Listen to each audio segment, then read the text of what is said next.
Bonjour, je te préviens, cette vidéo risque d'être dense. J'espère que je serai assez claire, donc si tu as des questions, n'hésite pas à me les poser en commentaire. On va parler de vibration.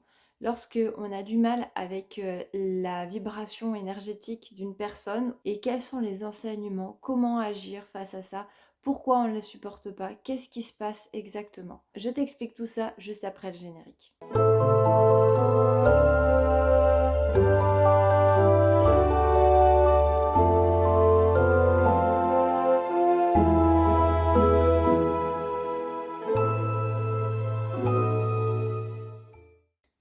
Est-ce que ça t'est déjà arrivé qu'il y ait des tensions sans raison particulière avec des proches ou même des inconnus, ou te sentir malade, lourd, épuisé, sur le qui-vive, tendu, voire même des fois en crise d'hypoglycémie soudaine alors que tu viens de manger, juste en étant en contact ou au téléphone avec une personne et sans raison particulière? Ou encore sentir l'énergie de l'autre personne au contact de la tienne comme dense, voire électrique. C'est sûrement parce que la personne en question ne supporte pas ta vibration, sans même le savoir, ou la vibration de l'un et de l'autre qui est mal supportée. Bref, il y a un problème vibratoire où en gros les énergies ne matchent pas. Ou alors ça peut être que tu ne supportes pas les charges énergétiques de la personne. Attention, ce dont je vais t'expliquer ne s'applique pas à chaque situation de vie non plus, sinon ça serait beaucoup trop simple. Ce dont je vais parler, c'est lorsque l'on peut observer une réaction vraiment disproportionnée à une situation, ou alors extrêmement soudaine, ou encore répétée à outrance, et qu'avec vous, même si vous n'y êtes pour rien. Tout ce que je vais dire ne signifie pas non plus qu'on n'a jamais rien à se reprocher, ça va dépendre, on ne peut pas faire de généralité. À force de l'expérimenter, on finit par comprendre les signes et savoir lorsque c'est énergétique ou pas. Nous avons tous une vibration plus ou moins légère en fonction de notre conscience. Plus notre conscience est importante et plus on opère des changements énergétiques de tout ce qui nous entoure, lieux, personnes, même inconsciemment.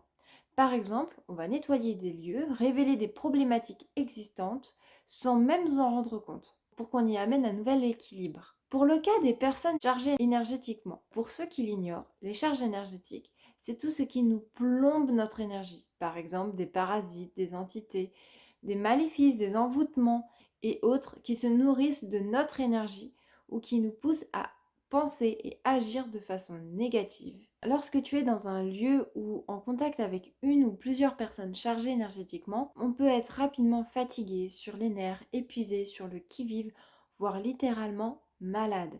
Ça m'est déjà arrivé. Dans ces cas-là, c'est nous et notre corps qui ne supportent pas l'énergie du lieu ou de la personne et charge. On peut se sentir aussi oppressé, stressé. Attention, je ne dis pas que la personne est mauvaise, mais qu'elle peut avoir des charges qu'on ne supporte pas, car ça rabaisse beaucoup notre propre vibration et ça nous demande beaucoup d'énergie. Plus on a une vibration légère et plus on a besoin de se nettoyer régulièrement et d'autant plus après notre contact avec ces énergies. Dans ce type de situation, ça vient nous enseigner de façon générale de tout simplement de garder une neutralité, un alignement intérieur et de rester dans une bienveillance et dans l'amour de soi et de l'autre, tout en se protégeant et en s'ancrant. Car l'ancrage nous permet d'avoir une plus grande stabilité et force intérieure et ça nous permet d'être moins parasités et de se faire pomper toute notre énergie par la même occasion. Ça nous apprend aussi à parfois imposer des limites, gagner en force intérieure et à être plus ancré, gagner en discernement, en confiance en soi ou encore en légitimité, en conscience de façon générale. Et évidemment, toutes ces situations viennent nous titiller sur nos propres failles et nos propres blessures.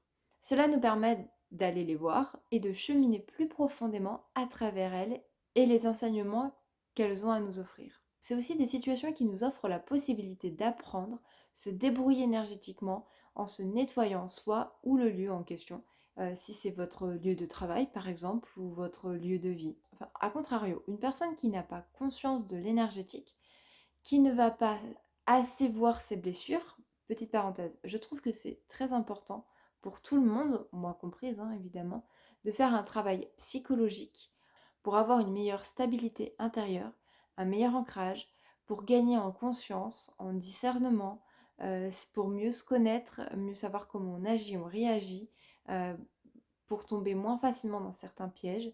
C'est d'ailleurs un travail à faire tout au long de sa vie. C'est pas facile, mais ça nous aide tellement à se sentir à terme bien plus léger et heureux. Bref, une personne qui n'a pas fait toutes ces notions énergétiques et qui en plus d'ailleurs ne fait pas ce travail psychologique, ne va même pas se rendre compte que c'est l'énergie de la personne qu'elle ne supporte pas et que le comportement de la personne vient révéler des choses en elle. Par conséquent, elle va rejeter la faute à l'extérieur et sur les autres. C'est un mécanisme naturel aujourd'hui parce qu'on est tous conditionnés comme ça dans notre société, en tout cas pour la majorité des gens. C'est comme ça qu'on a été élevés de façon consciente et inconsciente. On a envie d'abord d'aller voir à l'extérieur parce que c'est beaucoup plus facile que d'aller voir à l'intérieur. Ce qui est dommage, c'est qu'ils ne se rendent même pas compte que l'énergie de l'autre personne vient révéler à eux aussi leurs propres blessures et leurs failles. Là peut naître un jeu de miroir et les blessures de l'autre viennent révéler les vôtres. Mais les reproches de l'autre ne sont pas systématiquement vrais et justes. Enfin, ce qui peut parfois nous être révélé comme un enseignement va être par exemple de garder un alignement, une neutralité, être vraiment soi-même et être toujours dans l'amour, avec que ce soit par la pensée et les actes, que ce soit face à la personne ou en pensant à la personne. Bref, de toujours rester le plus possible dans l'amour.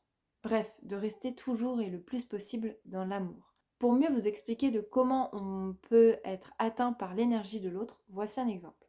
Il y a quelques temps, une copine est venue passer quelques jours à la maison, c'était même plutôt un peu plus d'une semaine, et j'ai perçu quelque chose que j'avais entreaperçu par le passé, mais cette fois-ci, je l'ai découvert à un stade que je ne l'imaginais pas.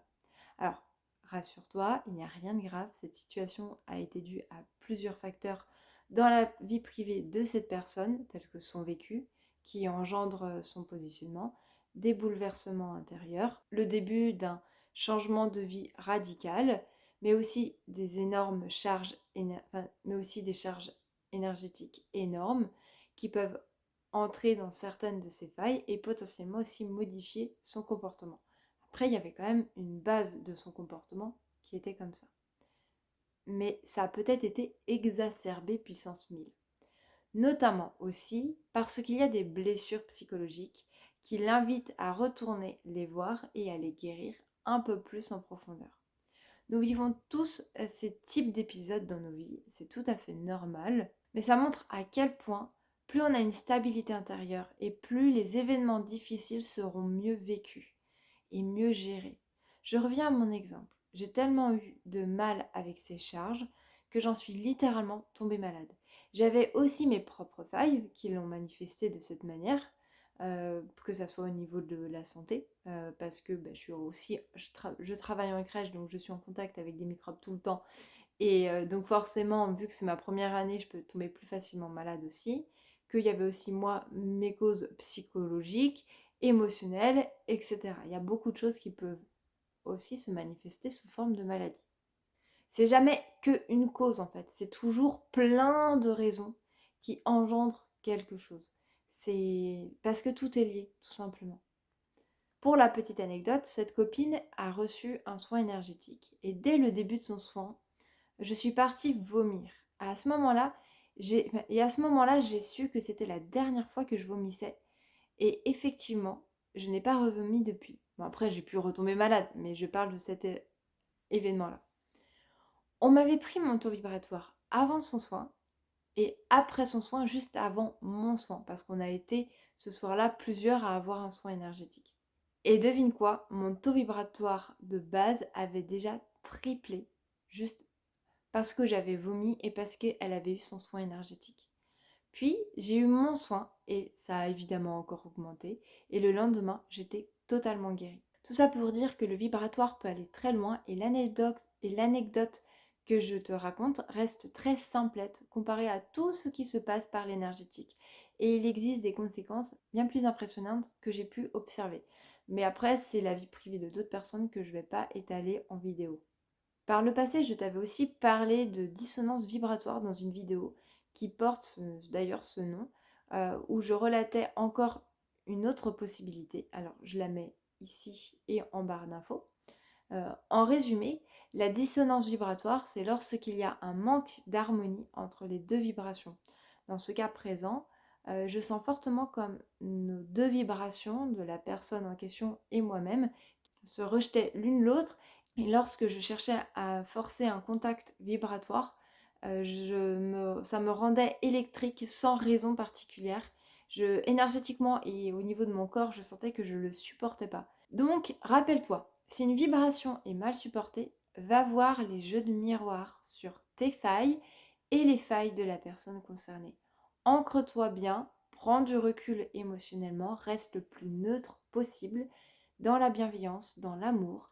Nettoie-toi énergétiquement régulièrement, augmente euh, quand même ton énergie et ton taux vibratoire. Apprends le plus possible de cette situation. Sois pleinement qui tu es. Garde bien ton alignement intérieur. Protège-toi énergétiquement aussi pour éviter d'être trop parasité. Dans certains cas, la personne finira d'elle-même à partir, ou alors votre relation deviendra plus paisible pour vous deux, en fonction de la communication qu'il y a entre vous, des enseignements intégrés, des solutions trouvées, de vos cheminements respectifs, l'évolution de vos consciences, de nettoyage énergétique que vous aurez pu faire ou que la personne va peut-être être amenée à faire aussi. Attention quand même à ne pas nettoyer énergétiquement une personne qui ne l'a pas demandé ou qui ne le consent pas, car le respect du libre arbitre est primordial, on ne l'oublie pas. Euh, Ce que vous pouvez faire aussi, c'est vous pouvez bénir la personne. Demander à l'univers, les êtres de lumière, je sais pas, votre soi supérieur par exemple, de lui envoyer le plus d'amour et de lumière possible, en respectant effectivement les choix d'âme de la personne. Vous avez le droit de demander à ce que la personne elle reçoive de l'amour et de la lumière. C'est gentil et ça demande pas de vous ne nettoyez pas enfin vous demandez pas à ce que la personne soit nettoyée, mais juste qu'on lui envoie de l'amour. C'est ce qu'on peut souhaiter de mieux à tout le monde. Donc il n'y a pas de problème là-dessus, vous respecterez son libre arbitre. Parfois ça peut mettre du temps à se résoudre et surtout en faisant les choses bien, mais en même temps les enseignements valent vraiment le coup. C'est ce qui va te faire sûrement le plus évoluer. Je vais désormais te laisser. Si jamais ça n'a pas été assez clair, si tu as des questions, n'hésite pas à me les poser en commentaire. Tu peux aussi relater tes propres expériences que je lirai avec grand plaisir. Et il y a sûrement plein d'autres choses qu'on peut dire sur ce sujet que je n'ai pas dit ou que je ne connais pas et que tu pourras nous l'apprendre à tous ceux qui liront les commentaires. Bonne semaine et je te dis à jeudi prochain. Bye!